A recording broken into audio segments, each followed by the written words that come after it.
Hello everyone, I'm Varsha Joshi and I'm an environmentalist, and today we are here with Workmore to celebrate World Environment Day. Today is 5th June and we are celebrating 50th anniversary of World Environment Day, and today's theme, World Environment Day theme is under the campaign of Beat Plastic Pollution.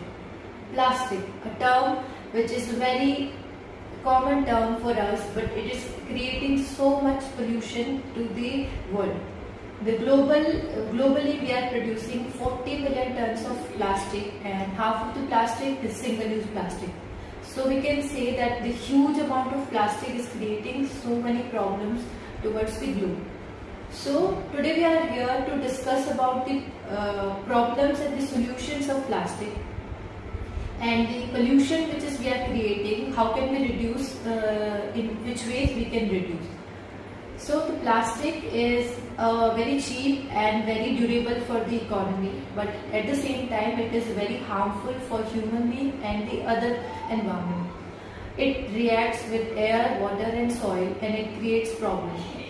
When it enters in the ocean, it creates the pollution with the ocean animal, ocean biodiversity and the animals of ocean, which we can see in so many pictures.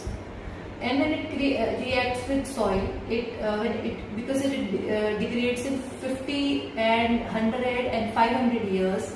So in this long period of time, it creates and reacts with soil, and it degrades the quality of soil.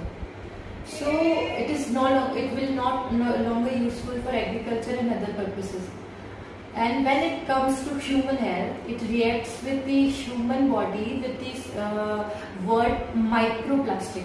So you guys also heard about the microplastic word. Microplastic is a plastic which is react with human blood, and it creates so many problems to humans. And we when we litter the plastic in anywhere, it always reacts with the environment.